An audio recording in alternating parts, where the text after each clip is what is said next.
Hi, ഇന്നത്തെ ക്ലാസ്സിൽ നമുക്ക് സപ്ലൈയെ കുറിച്ചാണ് പഠിക്കേണ്ടത്. അതായത് 4th ചാപ്റ്ററിൻ്റെ സെക്കൻഡ് പാർട്ടാണ് സപ്ലൈ ആയിട്ട് വരുന്നത് അല്ലേ. അപ്പോൾ എന്താണ് supply? Supply function, supply curve, elasticity of supply, measurement of supply, ഇത്രയും കാര്യങ്ങളാണ് നമ്മൾ വളരെ ചുരുക്കി അത്യാവശ്യമുള്ളത് മാത്രം പറയാൻ പോകുന്നത്. ക്ലാസ്സിലേക്ക് പോകാം. സപ്ലൈ എന്ന് പറഞ്ഞാൽ എന്താണ്?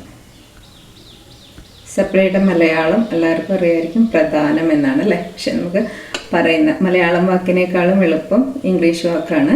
അതുകൊണ്ട് സപ്ലൈ എന്ന് തന്നെ പറയുന്നത് കേട്ടോ. സപ്ലൈ എന്ന് പറഞ്ഞാൽ അതായത് ഒരു വിൽപ്പനക്കാരൻ മാർക്കറ്റിലുള്ള വിലയ്ക്ക് വിൽക്കാൻ തയ്യാറാവുന്ന സാധനത്തിൻ്റെ അളവിനെയാണ് സപ്ലൈ എന്ന് പറയുന്നത്. Supply is the quantity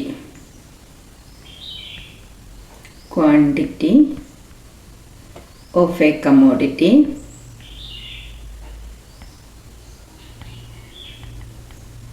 that a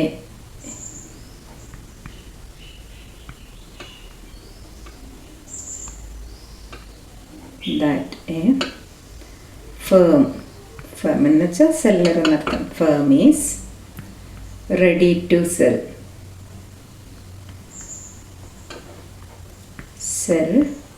in the market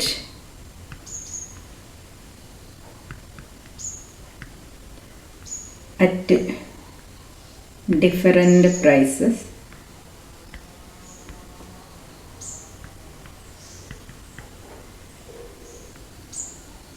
at a given period of time.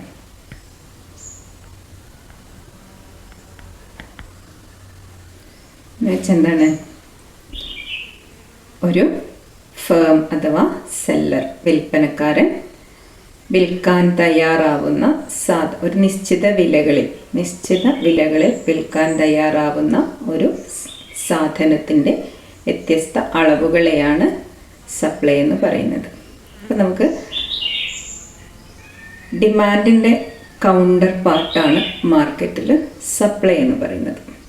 അതുകൊണ്ട് തന്നെ ഡിമാൻഡിൽ പഠിച്ച എല്ലാ ടേംസുകളും നമുക്ക് സപ്ലൈയിൽ പഠിക്കാൻ പറ്റും. നിങ്ങൾ ഡിമാൻഡ് കൂടെ നോക്കിയിട്ട് സപ്ലൈ പഠിക്കുകയാണെങ്കിൽ വളരെ എളുപ്പമായിരിക്കും. അത് കണക്ട് ചെയ്ത് പഠിക്കുമ്പോൾ രണ്ടും മനസ്സിലാവും. അപ്പോൾ നമുക്കിവിടെ വീഡിയോയിൽ സപ്ലൈയെക്കുറിച്ച് മാത്രമേ പറയുന്നുള്ളൂ. ഡിമാൻഡിനെ കണക്ട് ചെയ്ത് പഠിക്കാൻ ശ്രമിക്കുക കേട്ടോ. അപ്പോൾ നമ്മൾ ആദ്യം സപ്ലൈ ഡിറ്റർമിനൻസ് ഓഫ് സപ്ലൈ ആണ് പറയാൻ പോകുന്നത്. What are the determinants of supply?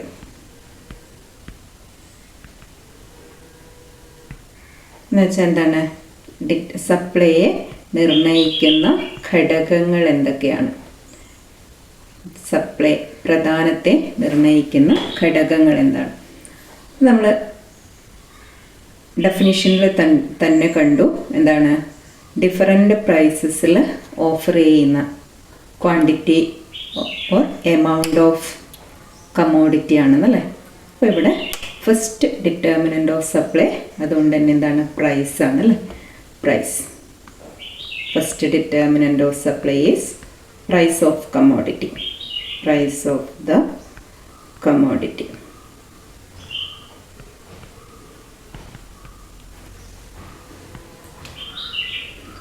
അപ്പോൾ പ്രൈസും സപ്ലൈയുമായിട്ട് എങ്ങനെയാണ് ബന്ധപ്പെട്ടിരിക്കുന്നത്?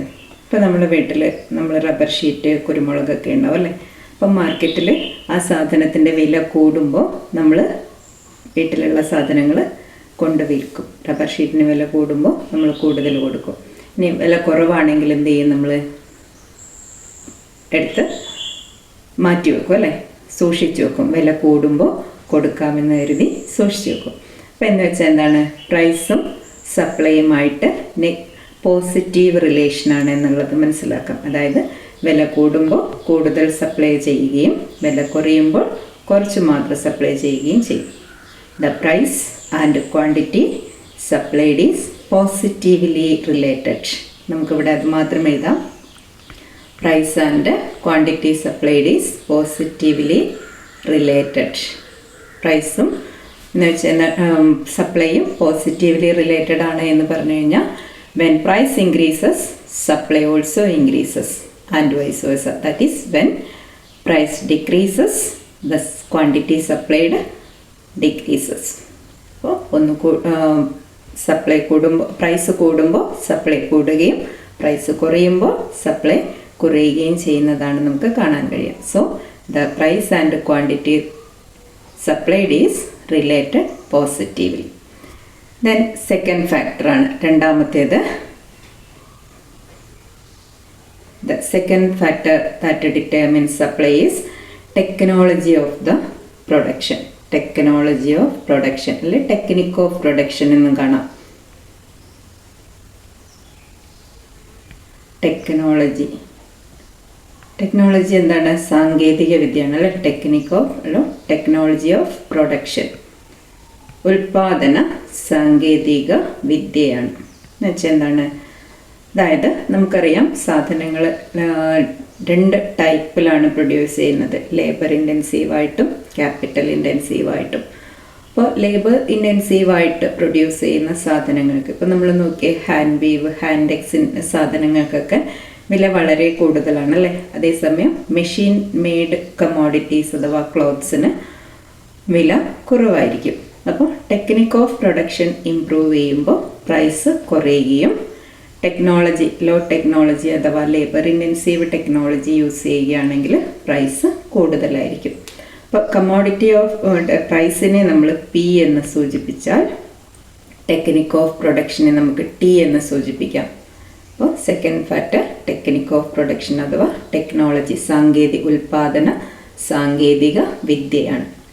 ഇനി മൂന്നാമത്തെ ഡിറ്റർമിനൻ്റ് ആണ്. മൂന്നാമത്തെ ഡിറ്റർമിനൻ്റ് ഇൻപുട്ട് പ്രൈസസ് എന്നാണ് പറയുക. ഇൻപുട്ട് പ്രൈസസ് എന്ന് പറഞ്ഞാൽ എന്താണ്?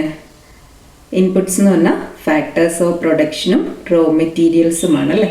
അപ്പോൾ ഇവയുടെ വിലയാണ് ഇൻപുട്ട് പ്രൈസസ് എന്ന് പറയുന്നത്. ഇപ്പോൾ സാധനങ്ങൾ ഫാക്ടേഴ്സ് ഓഫ് പ്രൊഡക്ഷന് വില കൂടുമ്പോൾ അതിൻ്റെ കോസ്റ്റ് ഓഫ് പ്രൊഡക്ഷനായിട്ട് വരുന്ന പ്രൈസ് കൂടും. ഫാക്ടേഴ്സ് ഓഫ് പ്രൊഡക്ഷൻ്റെ വില കുറയുകയാണെങ്കിലും കുറയും. അതേപോലെ എന്താണ്? Raw materials. നമുക്കറിയാം നമ്മൾ സാധനങ്ങളൊക്കെ വാങ്ങി കഴിക്കുമ്പോൾ ഒരു മാർക്കറ്റിൽ നിന്ന് നമ്മൾ എന്താണ് ബിരിയാണി കഴിക്കുകയാണെങ്കിൽ ബിരിയാണിയുടെ വില കൂടുന്നത് എപ്പോഴാണ്?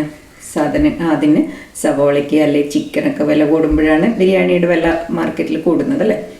അപ്പോൾ അതേപോലെ അതായത് ഇൻപുട്ട് റോ മെറ്റീരിയലിൻ്റെ വില കൂടുമ്പോൾ കമ്മോഡിറ്റി വില കൂടും. റോ മെറ്റീരിയലിന് കുറയുമ്പോൾ സ്വാഭാവികമായിട്ടും എന്താണ്? വിലയും കുറയുന്നത് നമുക്ക് കാണാവുന്നതാണ്. അപ്പോൾ ഇൻപുട്ട് പ്രൈസസിനെ ഫാക്ടർ പ്രൈസസ് എന്നുള്ള ടേംസിൽ എഫ് എന്നെടുക്കാം നമുക്ക്. When input prices increases supply increase. അതേപോലെ ഇൻപുട്ട് പ്രൈസ് ഡിക്രീസ് ചെയ്യുമ്പോഴും എന്താണ്? സപ്ലൈക്ക് അതിൻ്റെ പ്രൈസ് കൂടുകയും പ്രൈസ് കൂടുന്നതിൻ്റെ ഫലമായിട്ട് എന്ത് വരും? സപ്ലൈ കൂടുകയും ചെയ്യും. ശ്രദ്ധിക്കണം, ഇൻപുട്ട് പ്രൈസസ് എന്ന് പറയുമ്പോൾ ഫാക്ടേഴ്സ് ഓഫ് പ്രൊഡക്ഷൻ്റെയും റോ മെറ്റീരിയലിൻ്റെയും വിലയാണ്. അപ്പോൾ അതിൻ്റെ വില കൂടുമ്പോൾ പ്രൈസിലാണത് പ്രതിഫലിക്കുന്നത്. അപ്പോൾ when input prices increases the price of commodity increases and thus supply increases. And when input prices decreases the price decreases supply also decreases. അപ്പോൾ ഒരു സെക്കൻഡ് കണക്ഷനായിട്ടാണ് വരുന്നത്. ഇനി നമുക്ക് നോക്കാം ടാക്സ്. നെക്സ്റ്റ് ഫോർത്ത് ഡിറ്റർമിനൻ്റ് ആയിട്ട് വരുന്നത് യൂണിറ്റ് ടാക്സ് ആണ്. Unit tax എന്ന് പറഞ്ഞാൽ പെർ കമ്മോഡിറ്റി ടാക്സ് ആണ്. ടാക്സ് എന്താണെന്ന് അറിയാലോ അല്ലേ. നമ്മളിപ്പോൾ കൊടുക്കുന്ന ടാക്സിൻ്റെ പേര് GST ആണ് അല്ലേ. കമ്മോഡിറ്റി ടാക്സിൽ കൊടുക്കുന്നത് GST ആണ്. അപ്പോൾ യൂണിറ്റ് ടാക്സസ് ആണ് നാലാമത്തേത്. യൂണിറ്റ് ടാക്സസിനെ ടി എന്ന അക്ഷരത്തിൽ സ്മോൾ ലെറ്റർ ടി വെച്ച് കാണിക്കാം. അപ്പോൾ ടാക്സിൻ്റെ എഫക്റ്റ് എങ്ങനെയായിരിക്കും? അപ്പോൾ ടാക്സ് നമുക്ക് പ്രൈസിലാണ് കാണുന്നത് അല്ലേ. അപ്പോൾ tax is reflected in the price of the commodity. So when tax increases price also increases. അപ്പോൾ പ്രൈസിൽ വരുമ്പോൾ ഉണ്ടാകുന്ന മാറ്റം നമ്മൾ പറഞ്ഞു കഴിഞ്ഞല്ലോ. അതേപോലെ ടാക്സ് ഡിക്രീസ് ചെയ്യുമ്പോൾ പ്രൈസ് ഡിക്രീസ് ചെയ്യുകയും സപ്ലൈ കുറയുകയും ചെയ്യുന്നത് നമുക്ക് കാണാവുന്നതാണ്. അപ്പോൾ അതാണ് 4 ഡിറ്റർമിനൻസ് ഓഫ് സപ്ലൈ എന്ന് പറയുന്നത്. അപ്പോൾ ഈ 4 ഡിറ്റർമിനൻസ് ഓഫ് സപ്ലൈയും ക്വാണ്ടിറ്റി സപ്ലൈഡും തമ്മിലുള്ള റിലേഷൻഷിപ്പിനെ നമ്മൾ വിളിക്കുന്ന പേരാണ് സപ്ലൈ ഫങ്ഷൻ. ഡിമാൻഡ് ഫങ്ഷൻ ഓർമ്മയുണ്ടാവുമല്ലോ അല്ലേ. അപ്പോൾ നെക്സ്റ്റ് നമ്മുടെ part supply ഫങ്ഷനാണ്.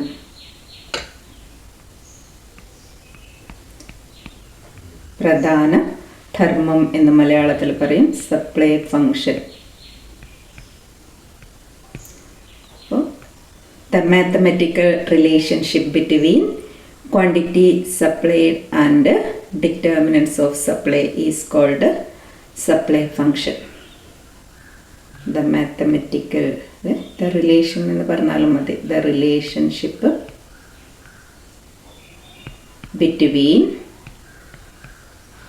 between determinants of supply,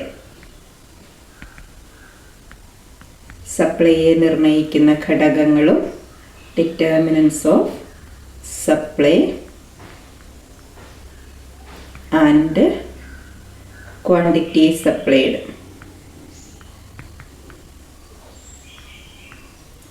Quantity supplied of a commodity.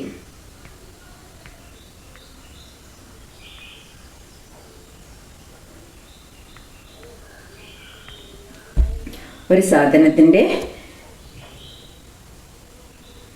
സാധനത്തിൻ്റെ പ്രധാനം നിർണ്ണയിക്കുന്ന ഘടകങ്ങളും പ്രധാനവും തമ്മിലുള്ള റിലേഷൻഷിപ്പിനെയാണ് നമ്മൾ സപ്ലൈ ഫങ്ഷൻ എന്ന് പറയുന്നത്.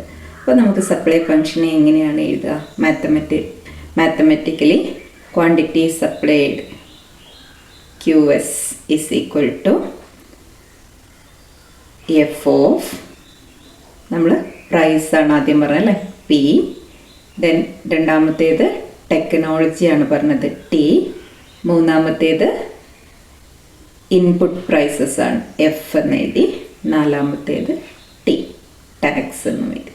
അപ്പോൾ quantity supplied is a function of P, T, F and small letter T. ഇതാണ് നമ്മുടെ സപ്ലൈ ഫങ്ഷൻ്റെ രൂപം. Among this factors influencing supply the most important one is price. നമ്മൾ പറഞ്ഞതിൽ തന്നെ ഡിറ്റർമിനൻസ് പറഞ്ഞപ്പോൾ തന്നെ നിങ്ങൾക്ക് മനസ്സിലായി കാണും, ഏറ്റവും ഇമ്പോർട്ടൻ്റ് ആയിട്ടുള്ളത് പ്രൈസ് ഓഫ് ദ കമ്മോഡിറ്റി ആണല്ലേ. അപ്പോൾ ഇതിനെ ഏറ്റവും ചുരുക്കി എഴുതുവാണെങ്കിൽ നമുക്ക് എങ്ങനെ എഴുതാൻ പറ്റും സപ്ലൈ ഫങ്ഷനെ? Quantity supplied QS is equal to F of P എന്ന് എഴുതാൻ പറ്റും. ഡിമാൻഡിൻ്റെ ഇത് എഴുതിയത് ഓർമ്മയുണ്ടാവുമല്ലോ അല്ലേ. അപ്പോൾ quantity supplied is equal to F of P എന്ന്. സപ്ലൈ എന്താണെന്നും സപ്ലൈ ഫങ്ഷൻ എന്താണെന്നും മനസ്സിലാക്കണം അല്ലേ. അപ്പോൾ നമുക്ക് ഈ relationship between price and supply can be explained as law of supply. പ്രൈസും ക്വാണ്ടിറ്റി സപ്ലൈയുടെ നമ്മൾ പോസിറ്റീവ് റിലേഷൻഷിപ്പിനെ നമ്മൾ ലോ ഓഫ് സപ്ലൈ എന്നാണ് വിളിക്കുന്നത്. നെക്സ്റ്റ് ടേമായിട്ട് നമുക്ക് പഠിക്കാനുള്ളത് ലോ ഓഫ് സപ്ലൈ ആണ്. ലോ ഓഫ് സപ്ലൈ എന്താണ്? Law of supply the positive relationship, the positive relationship between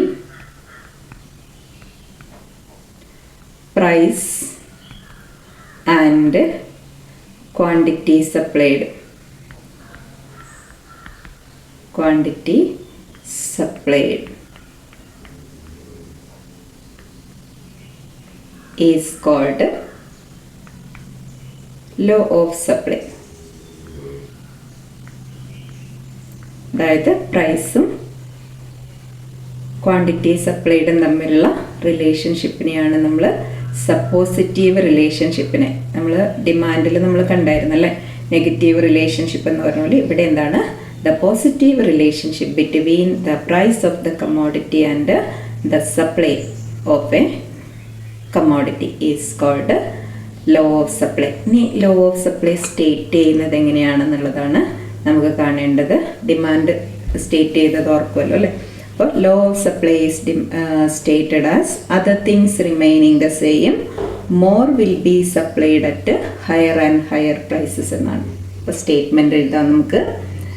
more will be supplied, more will be supplied, more will be supplied at higher and higher prices, higher and higher prices.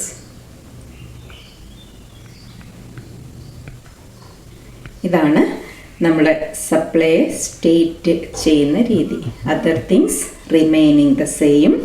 More will be supplied, കൂടുതൽ supply ചെയ്യുന്നു. More will be supplied at higher and higher prices എന്നാണ് സപ്ലൈയുടെ definition, അല്ലെ സപ്ലൈയെ state ചെയ്യുന്ന law of supply state ചെയ്യുന്ന രീതി.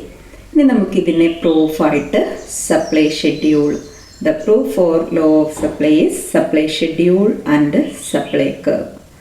law of demand പോലെ തന്നെ law of supplyയുടെ പ്രൂഫായിട്ട് വരുന്നത് സപ്ലൈ ഷെഡ്യൂളും സപ്ലൈ കർവുമാണ്. അപ്പോൾ സപ്ലൈ ഷെഡ്യൂൾ എന്താണ് എന്നറിയാം. Supply schedule is a table showing the quantity demanded and quantity supplied and price of the commodity. ഒരു സാധനത്തിൻ്റെ വ്യത്യസ്ത വിലകളും ആ വിലകളിൽ സപ്ലൈ ചെയ്യാൻ തയ്യാറാവുന്ന എമൗണ്ടും കാണിക്കുന്ന ടേബിളിനെയാണ് എന്ന് വിളിക്കുന്നത് സപ്ലൈ ഷെഡ്യൂൾ എന്ന് വിളിക്കുന്നത്. പ്രധാന പട്ടിക എന്നാണ് മലയാളം. നമുക്കൊരു ഹൈപ്പോത്തറ്റിക്കലായിട്ടുള്ള ഒരു സപ്ലൈ ഷെഡ്യൂൾ കാണാം. സപ്ലൈ ഇവിടെ price of the commodity, price of oranges എടുക്കാം നമുക്ക്.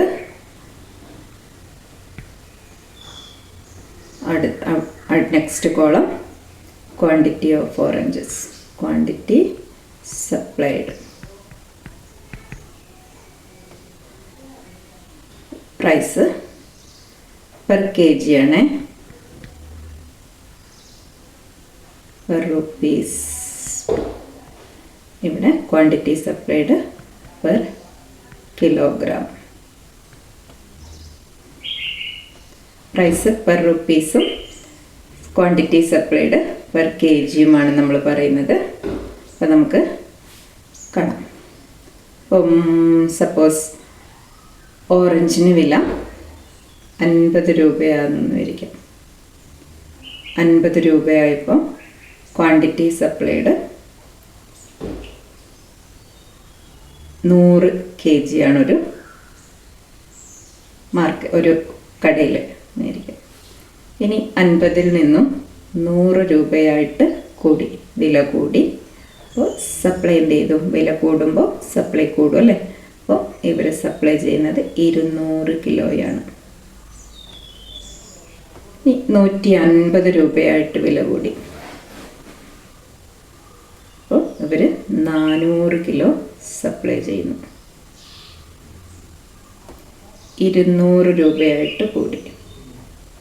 സപ്ലൈ 600 kg ആയിട്ട് കൂടുന്നു. പെടല്ലേ? അതായത് പ്രൈസ് കൂടുമ്പോൾ സപ്ലൈ കൂടുന്നതായിട്ട് നമുക്ക് കാണാവുന്നതാണ്. ഇപ്പോൾ ടേബിൾ അപ്പോൾ എന്താണ്, നമുക്ക് ക്വാണ്ടിറ്റി സപ്ലൈഡും ഡിഫറെൻ്റ് പ്രൈസസും കാണിക്കുന്ന ടേബിളിനെയാണ് നമ്മൾ എന്ത് വിളിക്കുന്നത്? സപ്ലൈ ഷെഡ്യൂൾ എന്ന് വിളിക്കുന്നത്. Supply schedule is a table showing different prices and quantity supplied of a commodity. ഒരു സാധനത്തിൻ്റെ വ്യത്യസ്ത വിലകളാണ് ഇവിടെ കൊടുത്തിരിക്കുന്നത് അല്ലേ? വ്യത്യസ്ത വിലകളും ആ വിലയിൽ ഒരു മാർക്കറ്റിൽ അല്ലെ ഒരു സെല്ലർ സപ്ലൈ ചെയ്യാൻ തയ്യാറാവുന്ന സാധനത്തിൻ്റെ അളവും ചേർന്ന പട്ടികയെയാണ് സപ്ലൈ ഷെഡ്യൂൾ എന്ന് വിളിക്കുന്നത്. ഇനി നമുക്ക് സപ്ലൈ കർവ് എന്താണെന്നാണ് കാണേണ്ടത്.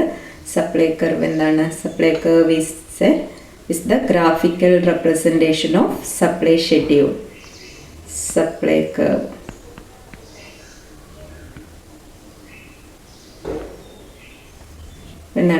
Supply curve is defined as graphical representation of graph of എന്ന് പറഞ്ഞാലും മതി. graphical representation of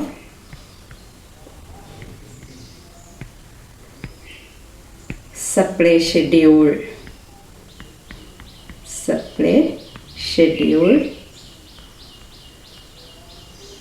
is called supply curve.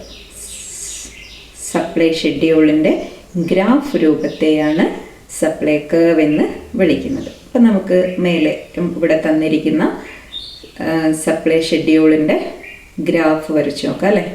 അപ്പോൾ എക്സ് ആക്സിസും വൈ ആക്സിസും വരച്ച്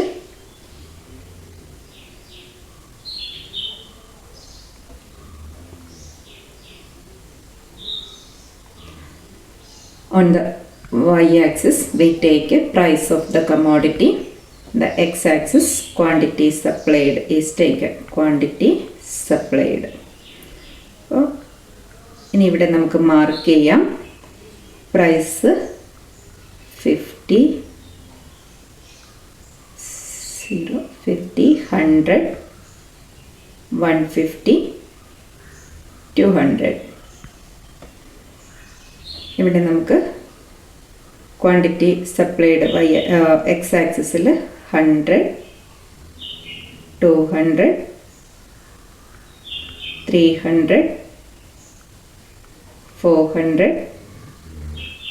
500, 600 എന്ന് മാർക്ക് ചെയ്യാം. ഓക്കെ, ഇനി എന്താണ് ചെയ്യേണ്ടത്? ഇനി ഇതിന് രണ്ടിനെയും റിലേറ്റ് ചെയ്ത് നമ്മൾ ഗ്രാഫ് വരയ്ക്കുവാണ്. ആദ്യം 50 റുപ്പീസ് ആയിരുന്നപ്പോൾ 100 ആണ് നമ്മുടെ സപ്ലൈ വന്നിരുന്നത് അല്ലേ. അപ്പോൾ 50ക്ക് നേരെ 100ന് നേരെ മാർക്ക് ചെയ്യാം. ഇനി രണ്ടാമത്തേത് എത്രയാണ്? 100 റുപ്പീസ് ആയിരുന്നപ്പോൾ 200 ആണ് സപ്ലൈ വന്നത് അല്ലേ. 100 റുപ്പീസ് ആയിരുന്നപ്പോൾ 200 സപ്ലൈ വന്നു. 200ഉം 100ഉം നമ്മൾ ചേർത്ത് മാർക്ക് ചെയ്യുന്നു. മൂന്നാമത്തേത് 150 ആയിരുന്നപ്പോൾ 400 ആണ് വന്നത്. അപ്പോൾ 150ക്ക് നേരെ 400ന് നേരെ 150 മാർക്ക് ചെയ്യാം. ഓക്കെ, ഇനി 600 അടുത്ത 200 ആയിരുന്നപ്പോൾ 600 ആണ് വന്നിരിക്കുന്നത്. അപ്പോൾ 600ന് നേരെ 200ൽ നിന്നും മാർക്ക് ചെയ്ത് കൊണ്ടുവരിക. കിട്ടിയില്ലേ? അപ്പോൾ ഇതിനെ എന്ത് ചെയ്യുക? നമ്മൾ ജോയിൻ ചെയ്ത് കർവ് വരയ്ക്കുവാണ് വേണ്ടത്. നെക്സ്റ്റ് ജോയിൻ ചെയ്യാണ് ചെയ്യുന്നത്. അപ്പോൾ സപ്ലൈ കർവ് കിട്ടും. സപ്ലൈ കർവ് കണ്ടില്ലേ? അപ്പോൾ സപ്ലൈ കർവ് എന്ന് പറഞ്ഞാൽ എന്താണ്? Graphical representation of supply schedule is called supply curve.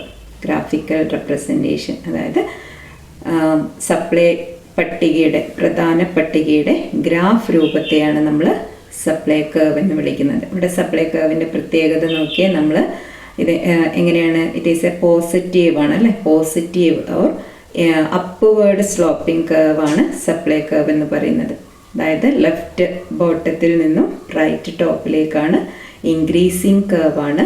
ഈ ഇൻക്രീസിങ് കർവ് കാണിക്കുന്നതാണ് എപ്പോഴും എന്താണ്? പോസിറ്റീവ് റിലേഷൻഷിപ്പിനെയാണ് കാണിക്കുക.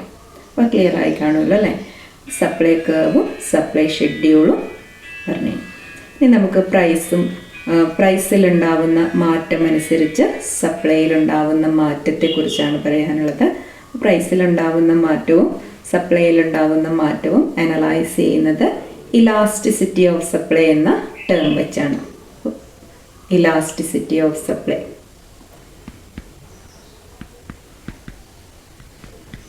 Elasticity of supply. എന്താണ് ഇലാസ്റ്റിസിറ്റി ഓഫ് സപ്ലൈ എന്ന് പറയുന്നത്? ഇലാസ്റ്റിസിറ്റി ഓഫ് ഡിമാൻഡ് നമ്മൾ പഠിച്ചതാണ് അല്ലേ. അപ്പം അതേപോലെ the degree of responsiveness, the degree of responsiveness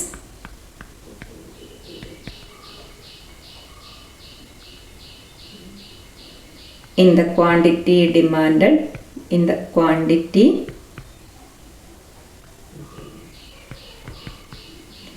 supplied of a commodity, supplied of a commodity as a result of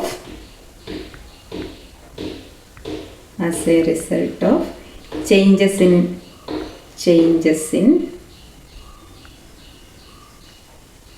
price.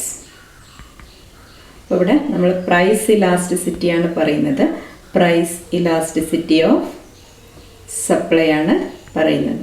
അപ്പോൾ അതേപോലെ തന്നെ മറ്റ് സപ്ലൈ വരും. എന്നാലും most important factor of supply എന്ന് പറയുന്നത് ഡിറ്റർമിനൻ്റ് ഓഫ് സപ്ലൈ എന്ന് പറയുന്നത് പ്രൈസ് ആണ്. അതുകൊണ്ട് നമ്മൾ പ്രൈസ് ഇലാസ്റ്റിസിറ്റി ഓഫ് സപ്ലൈ ആണെന്നാണ് കാണുന്നത്. അപ്പോൾ പ്രൈസ് ഇലാസ്റ്റിസിറ്റി ഓഫ് സപ്ലൈ എന്ന് പറയുന്നത് degree of responsiveness in the quantity supplied of a commodity as a result of changes in price. വിലയിലുണ്ടാവുന്ന മാറ്റത്തിനനുസരിച്ച് പ്രധാനത്തിലുണ്ടാവുന്ന മാറ്റത്തിൻ്റെ അളവിനെയാണ് നമ്മൾ എന്ത് വിളിക്കുന്നത്?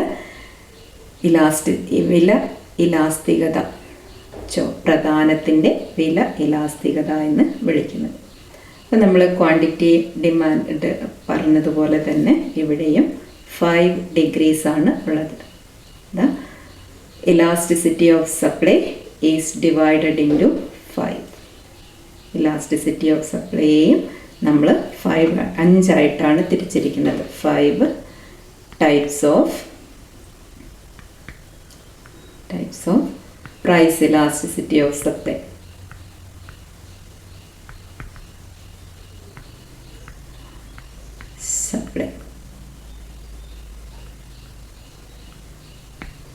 നമുക്ക് ഈ 5 എന്താണെന്ന് കാണാവുന്നതാണ്.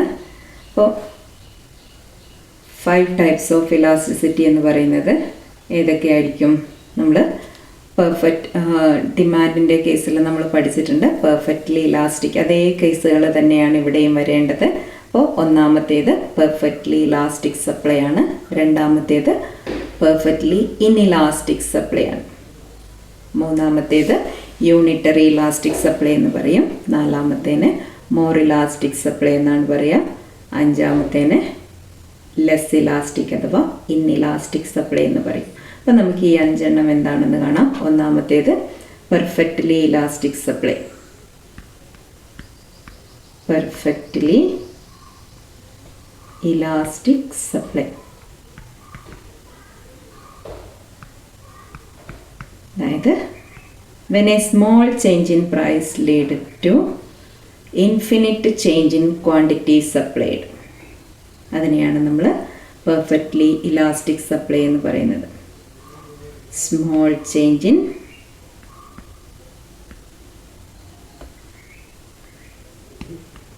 Price lead to infinite change in quantity supplied.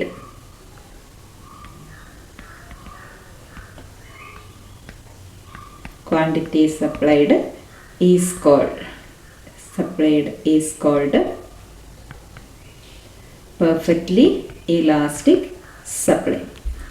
In this case, the supply curve will be a parallel line or will be a straight line parallel to the OX axis. ഇവിടെ പെർഫെക്റ്റ്ലി ഇലാസ്റ്റിക് ഡിമാൻഡിലേതുപോലെ തന്നെ supply curve വരും. അതായത് supply curve will be a straight line parallel to OX axis. OX ആക്സിസിന് parallel ആയിട്ടുള്ള ലൈനാണ്. അപ്പോൾ ഇവിടെ ES elasticity of supply will be infinity. അതായത് വിലയിലുണ്ടാവുന്ന ചെറിയ മാറ്റം സപ്ലൈയിൽ എത്ര മാറ്റം നമുക്ക് മെഷറബിൾ അല്ലാത്തത്രയും മാറ്റം ഉണ്ടാക്കുന്ന രീതിയെയാണ് എന്ത് വിളിക്കുന്നത്? പെർഫെക്റ്റ്ലി ഇലാസ്റ്റിക് സപ്ലൈ എന്ന് വിളിക്കുന്നത്. നെക്സ്റ്റ് പെർഫെക്റ്റ്ലി ഇൻഇലാസ്റ്റിക് സപ്ലൈ ആണ്. രണ്ടാമത്തേത് പെർഫെക്റ്റ്ലി ഇൻഇലാസ്റ്റിക്.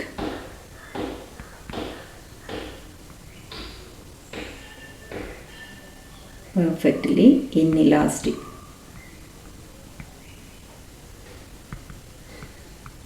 സപ്ലൈയെ SS എന്ന് കാണിക്കും ഇനി.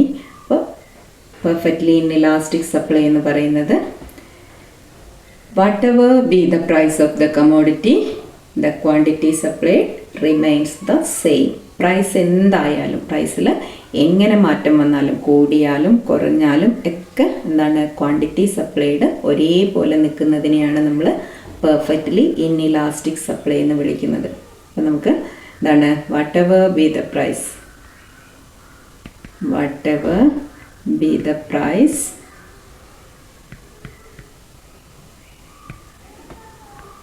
of the commodity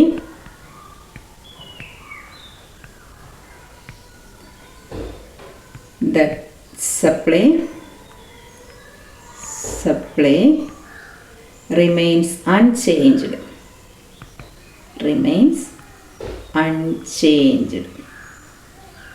അതായത് വില എന്തായാലും സപ്ലൈയിൽ യാതൊരു മാറ്റവും ഇല്ലാത്ത അവസ്ഥയാണ് നമ്മൾ എന്ത് വിളിക്കുന്നത്, പെർഫെക്റ്റ്ലി ഇൻഇലാസ്റ്റിക് സപ്ലൈ എന്ന് വിളിക്കുന്നത്. എങ്ങനെയാണ് ഇതിൻ്റെ കർവ് വരുന്നതെന്ന് നോക്കാം. നമുക്ക് എക്സ് വൈ ആക്സിസുകൾ വരയ്ക്കാം. ഈ ആക്സിസ് വരച്ചു, എക്സ് സീറോ ഒറിജിൻ, ഇവിടെ നമ്മൾ ക്വാണ്ടിറ്റി സപ്ലൈഡ്, ഇവിടെ ഇത് എക്സ് ആക്സിസ് ആണ്, വൈയിൽ നമ്മൾ പ്രൈസാണ് എടുക്കുന്നത്. അപ്പോൾ in this case the supply curve will be a vertical line parallel to the y axis. Supply curve എന്തായിരിക്കും, വെർട്ടിക്കൽ ലൈൻ ആയിരിക്കും. അതായത് എന്ത് വില എത്ര വന്നാലും, സപ്പോസ് പി ആണ് പ്രൈസ്, ക്വാണ്ടിറ്റി ഒ ക്യു ആണ് അല്ലേ, P1 പ്രൈസ് ഇൻക്രീസ് ചെയ്തു, supply remains unchanged as Q.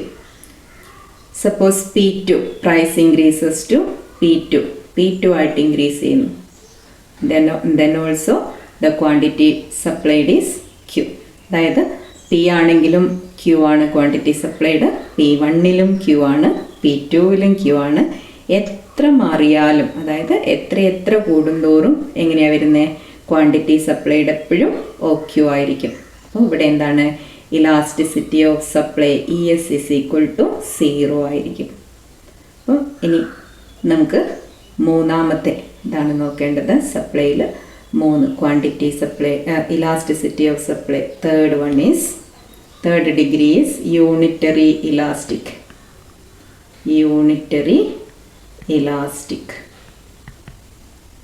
Supply. അതായത് the change in price lead to same proportionate change in quantity supplied. It is called unitary elastic supply. Or when change in price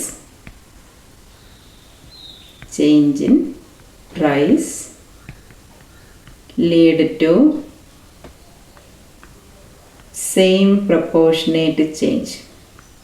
proportionate ആനുപാതികമാണ് അല്ലേ, proportionate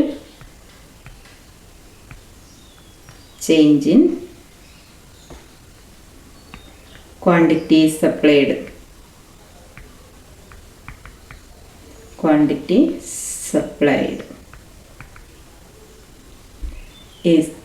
it is called unitary elastic supply. അതായത് വിലയിലുണ്ടാവുന്ന അതേ ആനുപാതിക മാറ്റം തന്നെ quantity സപ്ലൈഡിലും ഉണ്ടാവുകയാണെങ്കിൽ അതിനെ വിളിക്കുന്ന പേരാണ് യൂണിറ്ററി, ഏകാത്മക ഇലാസ്തിക പ്രധാനമെന്ന്.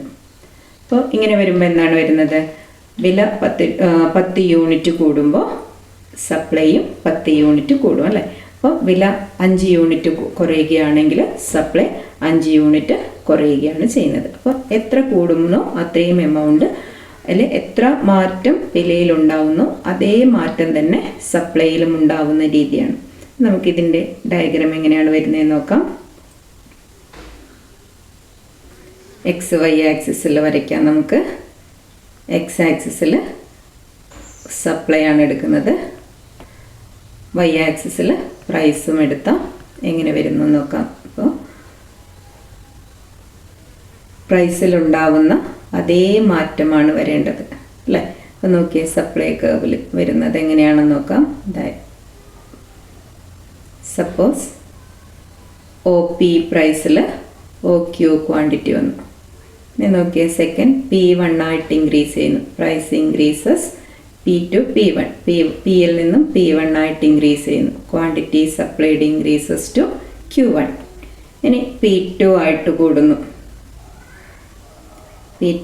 കൂടുന്നു, അപ്പോൾ ഇവിടെ ക്വാണ്ടിറ്റി സപ്ലൈഡ് Q2 ആയിട്ട് വർദ്ധിക്കുന്നു. അതായത് വിലയിലുണ്ടാവുന്ന അതേ മാറ്റം തന്നെയാണ് എന്തുണ്ടാവുന്നത്, ക്വാണ്ടിറ്റി സപ്ലൈഡിലും ഉണ്ടാവുന്നത്. എന്നുവെച്ചാൽ സപ്ലൈ കർവ് എന്ന് പറയുന്നത് ഒരു 45 ഡിഗ്രിയിലൂടെ പാസ് ചെയ്യുമ്പോഴാണ് ഇങ്ങനെ സംഭവിക്കുന്നത്. അപ്പോൾ ഇവിടെ എന്താണ് ES ഈസ് ഈക്വൽ ടു 1 ആയിരിക്കും അല്ലേ. രണ്ടും ഒരേ മാറ്റമാണ്. എന്തുകൊണ്ടാണ് രണ്ടും ഒരേ മാറ്റം വരുന്നത്? P1 P1 same is equal to Q1 ആണ് അല്ലേ. അതായത് വിലയിലുണ്ടാവുന്ന മാറ്റം നമ്മളിവിടെ കാണിച്ചിട്ടുണ്ട്.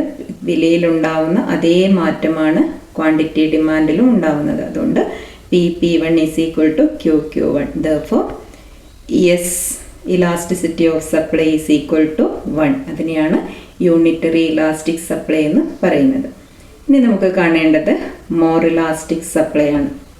മോർ ഇലാസ്റ്റിക് സപ്ലൈ, നാലാമത്തേത് മോർ ഇലാസ്റ്റിക് സപ്ലൈ. അപ്പോൾ എന്തായിരിക്കും മോർ ഇലാസ്റ്റിക് സപ്ലൈ എന്ന് പറയുന്നത്? മോർ ഇലാസ്റ്റിക് ഡിമാൻഡ് എല്ലാവർക്കും അറിയുന്നതാണ് അല്ലേ. എന്താണ്? When change in price lead to more than proportionate change in quantity demand, quantity supplied. അപ്പം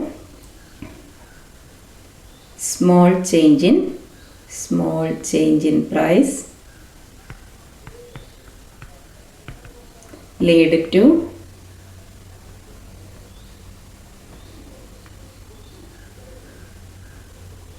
more proportionate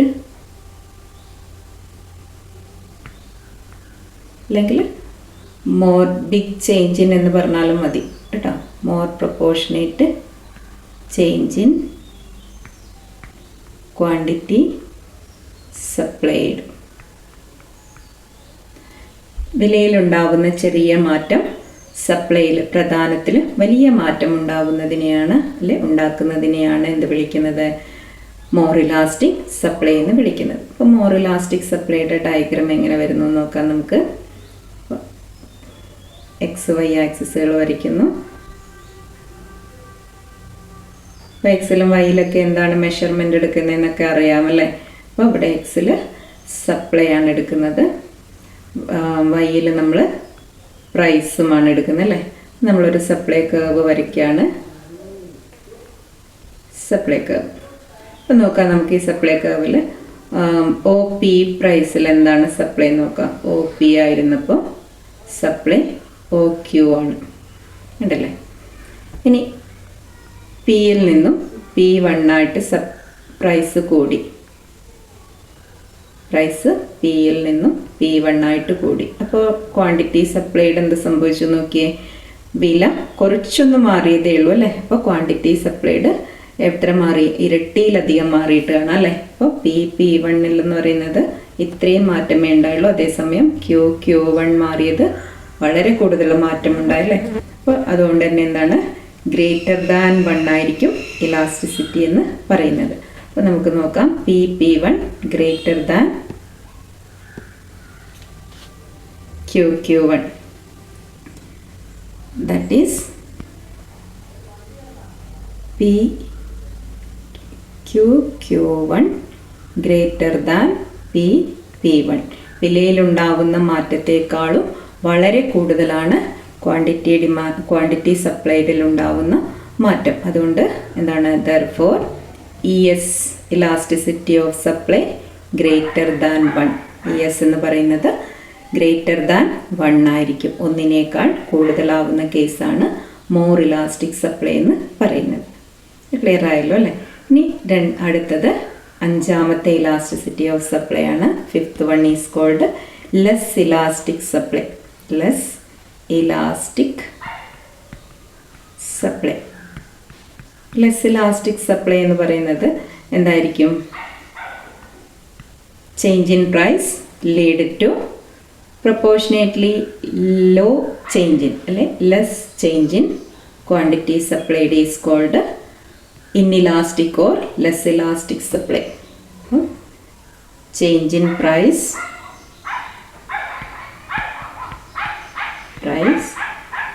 lead to proportionately, താരതമ്യേന പ്രൊപ്പോർഷനേറ്റ്ലി അല്ലെ ആനുപാതികമായി small change in quantity supplied അതായത് വിലയിലുണ്ടാവുന്ന മാറ്റം താരതമ്യേന ഒരു ചെറിയ മാറ്റം മാത്രം പ്രധാനത്തിൽ ഉണ്ടാക്കുന്നതിനെയാണ് നമ്മൾ എന്ത് വിളിക്കുന്നത്?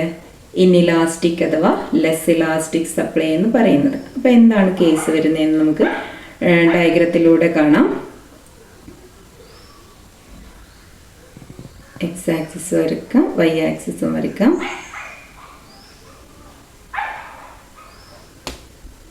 എക്സിൽ ക്വാണ്ടിറ്റി സപ്ലൈഡ് ആണ് എടുക്കുന്നതെന്ന് അറിയാം അല്ലേ? Quantity supplied. വൈയിൽ പ്രൈസുമാണ് എടുക്കുന്നത്. അപ്പോൾ വൈ ആക്സിസിൽ പ്രൈസും മാർക്ക് ചെയ്യുന്നു. അപ്പോൾ നമ്മൾ ഒരു സപ്ലൈ കർവ് വരയ്ക്കുവാണ്. സപ്ലൈ കർവിൽ ഇവിടെ നോക്കിക്കോളൂ. ഒ പി ആയിരുന്നപ്പോൾ ക്വാണ്ടിറ്റി സപ്ലൈഡ് OQ എന്ന് മാർക്ക് ചെയ്യാം. നമുക്ക് വില കൂടുന്നു, P1 ആയിട്ട് കൂടുന്നു. വില പിയിൽ നിന്നും P1 ആയിട്ട് കൂടുന്നു. പക്ഷേ സപ്ലൈ എത്ര മാത്രമേ കൂടുന്നുള്ളൂ? ക്യൂവിൽ നിന്നും Q1 ആയിട്ടേ കൂടുന്നുള്ളൂ. അതായത് Q1 എന്ന് പറയുന്നത് P1നേക്കാളും വളരെ കുറവാണ് അല്ലേ? അപ്പോൾ ഈ ഒരു മാറ്റത്തെ, അതായത് വിലയിലുണ്ടാകുന്ന മാറ്റം താരതമ്യേന ചെറിയൊരു മാറ്റം സപ്ലൈയിൽ ഉണ്ടാക്കുന്നതിനെയാണ് നമ്മൾ ഇൻഇലാസ്റ്റിക് സപ്ലൈ എന്ന് വിളിക്കുന്നത്. അപ്പോൾ നമുക്കിവിടെ ഇൻഇലാസ്റ്റിക് സപ്ലൈയുടെ എന്താണ് എഴുതാൻ പറ്റുക? Q1 ലെസ് ദാൻ P1 അല്ലേ? അതുകൊണ്ട് therefore elasticity of supply less than 1 വരുന്ന കേസിനെയാണ് നമ്മൾ എന്ത് വിളിക്കുന്നത്? ഇൻഇലാസ്റ്റിക് സപ്ലൈ അഥവാ ലെസ് ഇലാസ്റ്റിക് സപ്ലൈ എന്ന് പറയുന്നത്. ഇനി നമ്മൾ മെഷർമെൻറ്റ് ഓഫ് സപ്ലൈയെ കുറിച്ചാണ് പറയേണ്ടത്. നമ്മൾ ഡിമാൻഡിൻ്റെ മെഷർമെൻ്റൊക്കെ പഠിച്ചു കഴിഞ്ഞതാണ്. അതുകൊണ്ട് ആ ഒരു മെത്തേഡ് മാത്രം നമ്മളിവിടെ പറയാണ്. പ്രൊപ്പോർഷനേറ്റ് മെത്തേഡിനെ കുറിച്ചാണ് നമ്മൾ പറയാൻ പോകുന്നത്. ഇലാസ്റ്റിസിറ്റി ഓഫ് സപ്ലൈ മെഷർ ചെയ്യാനുള്ള proportionate method to or mathematical method to measure elasticity of supply. Measure supply. Percentage method. Percentage method to measure supply. നമുക്കിത് ആണ് ആവശ്യമായിട്ട് വരുന്നത്. അപ്പോൾ percentage method to measure supply എന്ന് പറയുമ്പോൾ എന്തായിരിക്കും വരുന്നത്? Elasticity, percentage method of measuring elasticity നമ്മൾ പഠിച്ചിട്ടുണ്ടല്ലേ? അതേപോലെ തന്നെയാണ് ഫോർമുല വരുന്നത്. അപ്പോൾ എന്താണ് percentage method to measure supply, elasticity of supply is the ratio of percentage change in quantity supply to percentage change in price ആണ്. അതായത് ഇലാസ്റ്റിസിറ്റി ഓഫ് സപ്ലൈ, elasticity of supply is equal to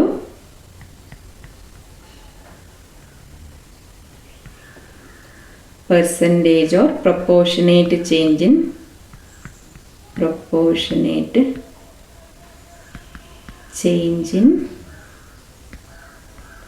quantity supplied divided by proportionate change in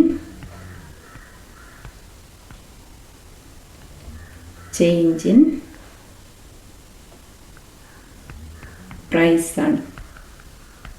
അപ്പോൾ proportionate change in quantity supplied എങ്ങനെയാണ് measure ചെയ്യാന്നറിയാം അല്ലേ? Proportionate change in quantity supplied measure ചെയ്യുന്നത് എങ്ങനെയാണ്? Initial quantity changed quantity divided by changed quantity supplied divided by initial quantity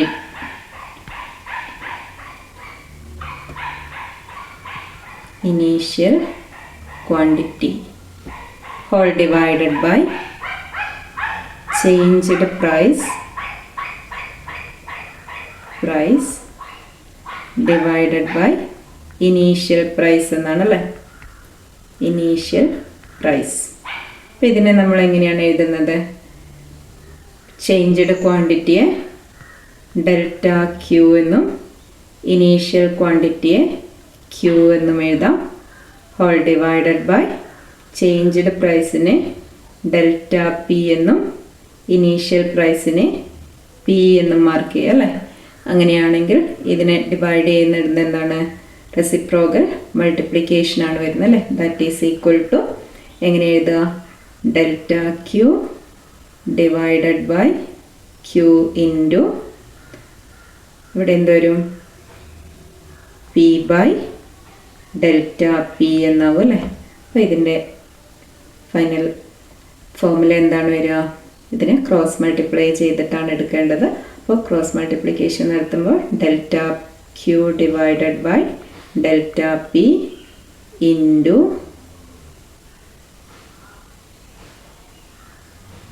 P by Q എന്ന് വരും അല്ലേ.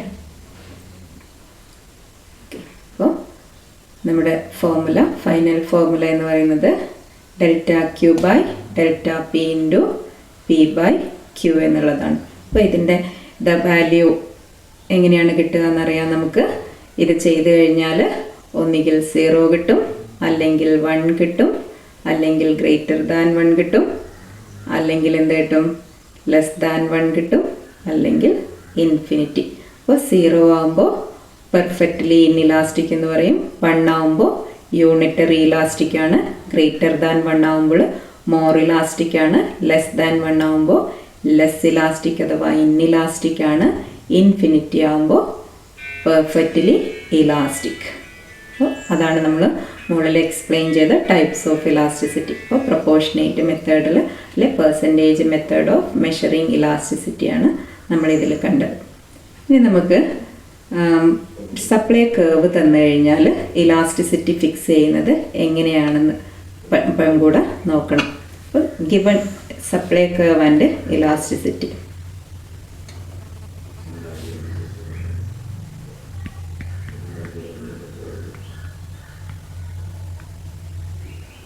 Supply curve and ഇലാസ്റ്റിസിറ്റിയാണ്. അതായത് തന്നിരിക്കുന്ന സപ്ലൈ കർവിൻ്റെ പൊസിഷനിൽ നിന്ന് എങ്ങനെയാണ് നമ്മൾ ഇലാസ്റ്റിസിറ്റി കണ്ടുപിടിക്കുക എന്നുള്ളതാണ്. അപ്പോൾ ഇതിൽ നമ്മൾ 3 ഇലാസ്റ്റിസിറ്റിയാണ് നമുക്കിവിടെ കാണാനുള്ളത്. അപ്പോൾ 3 സപ്ലൈ കർവ് തരുന്നുണ്ട്. അപ്പോൾ ആ 3 സപ്ലൈ കർവ് തന്നതിന് ശേഷം എക്സ്പ്ലെയിൻ ചെയ്യാം കേട്ടോ. അപ്പോൾ നമുക്ക് കാണാം, ഒന്നാമത്തെ സപ്ലൈ കർവ് എന്ന് പറയുന്നത് ഫസ്റ്റ് സപ്ലൈ 3 കർവ് ഇവിടെ ഞാൻ വരയ്ക്കുകയാണ്. അതിനുശേഷം അത് എക്സ്പ്ലെയിൻ ചെയ്യാം നമുക്ക്.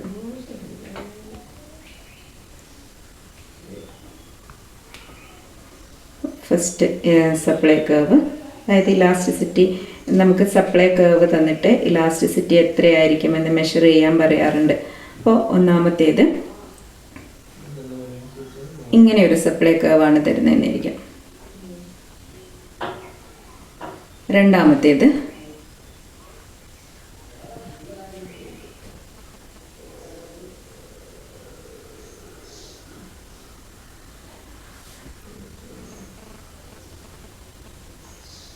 സെക്കൻഡ് സപ്ലൈ കർവ് ഇതുപോലെയാണ് തന്നിരിക്കുന്നത്. അതായത് എക്സ് ആക്സിസിനോട് കുറച്ചുകൂടെ അടുത്ത് കിടക്കുന്ന തരത്തിലാണ്. മൂന്നാമത്തേത്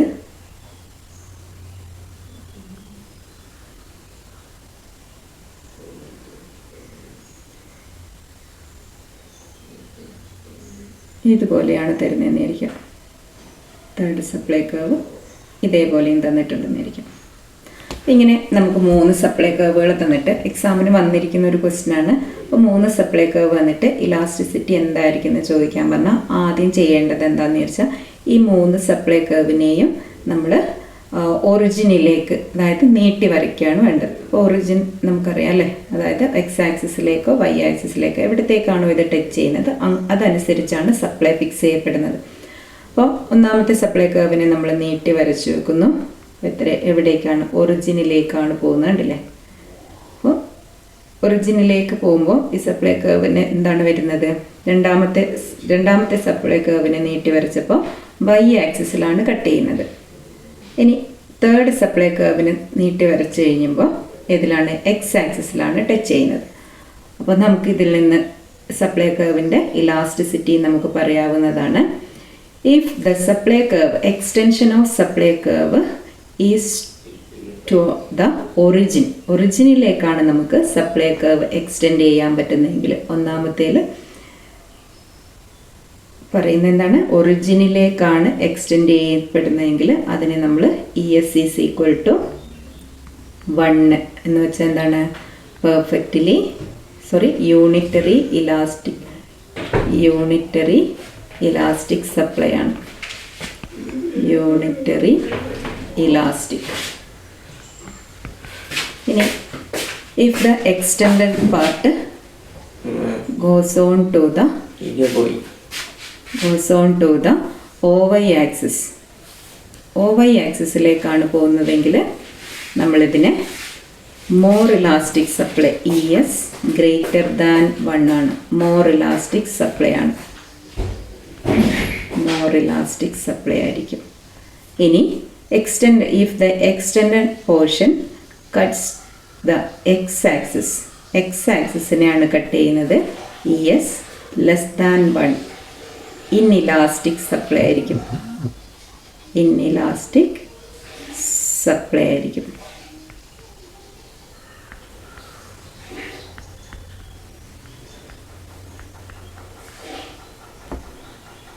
unitary elastic supply, more elastic supply and, അതായത് ഇതാണ് ജിയോമെട്രിക്കൽ മെത്തേഡ് എന്ന് പറയുന്നത്. അതായത് സപ്ലൈ കർവ് തന്നിട്ട് ജിയോമെട്രിക്കൽ മെത്തേഡിൽ ചെയ്യുന്ന എന്താണെന്ന് വെച്ചാൽ എങ്ങനെയാണ് പറയാൻ പറ്റുന്നത്, സപ്ലൈ കർവ്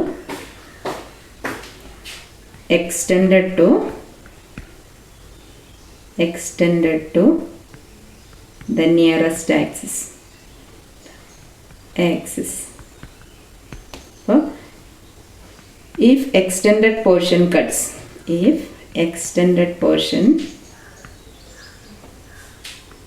അല്ലെങ്കിൽ extended line cuts ഒറിജിനിലാണ് കട്ട് ചെയ്യുന്നതെങ്കിൽ യൂണിറ്ററി ഇലാസ്റ്റിക് സപ്ലൈ ആണ്. ഇനി രണ്ടാമത്തെ കാര്യം പറഞ്ഞ എന്താണ്, if extended line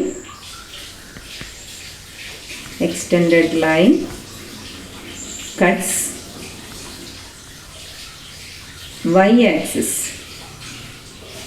y ആക്സിസിലാണ് കട്ട് ചെയ്യപ്പെടുന്നതെങ്കിൽ അതെന്തായിരിക്കും, മോർ ഇലാസ്റ്റിക് ആയിരിക്കും, മോർ ഇലാസ്റ്റിക്. ഇനി മൂന്നാമത്തെ case, if extended line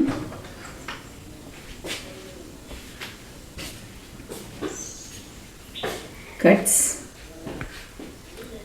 x-axis, ഇത് ഇൻഇലാസ്റ്റിക് ആയിരിക്കും. ക്ലിയർ ആയില്ലേ? ഇതാണ് നമ്മുടെ geometric method to measure supply എന്ന് പറയുന്നത്. ഇത് എക്സാമിന് ചോദിച്ചിട്ടുള്ളതാണ്. സപ്ലൈ കർവ് തന്നിട്ട് എങ്ങനെയാണ് സപ്ലൈ കർവിൽ നിന്നും ഇലാസ്റ്റിസിറ്റി മെഷർ ചെയ്യുന്ന രീതി. അപ്പോൾ ആദ്യം നമുക്ക് കിട്ടിക്കഴിഞ്ഞാൽ അതിനെ എക്സ്റ്റെൻഡ് ചെയ്യാം. അപ്പോൾ നിയറസ്റ്റ് എവിടെ ഒറിജിനിലേക്കാണ് എക്സ്റ്റെൻഡ് ചെയ്തെത്തുന്നതെങ്കിൽ യൂണിറ്ററിയാണ്, വൈയിലാണെങ്കിൽ എന്താണ് വരിക, മോർ ഇലാസ്റ്റിക് ആയിരിക്കും. എക്സ് ആക്സിസിലാണ് കട്ട് ചെയ്യപ്പെടുന്നതെങ്കിൽ ഇൻഇലാസ്റ്റിക് സപ്ലൈ ആയിരിക്കും. അപ്പോൾ സപ്ലൈയെക്കുറിച്ചുള്ള കാര്യങ്ങളാണ് ഇന്നത്തെ ക്ലാസ്സിൽ നമ്മൾ മൊത്തമായിട്ട് കണ്ടിരിക്കുന്നത്. എന്താണ് സപ്ലൈ ഡിറ്റർമിൻ ചെയ്യുന്ന ഫാക്ടേഴ്സ് ഏതൊക്കെയാണ്, അതേപോലെ സപ്ലൈ മെഷർ ചെയ്യുന്ന രീതി ഏതൊക്കെയാണ്, ഇലാസ്റ്റിസിറ്റി ഓഫ് സപ്ലൈ എന്താണ്, അതേപോലെ supply curve, law of supply, ഇത്രയും കാര്യങ്ങളാണ് നമ്മൾ ഇന്നത്തെ ക്ലാസ്സിൽ പഠിച്ചിരിക്കുന്നത്. നന്നായിട്ട് പഠിച്ചേക്കുക. Thank you.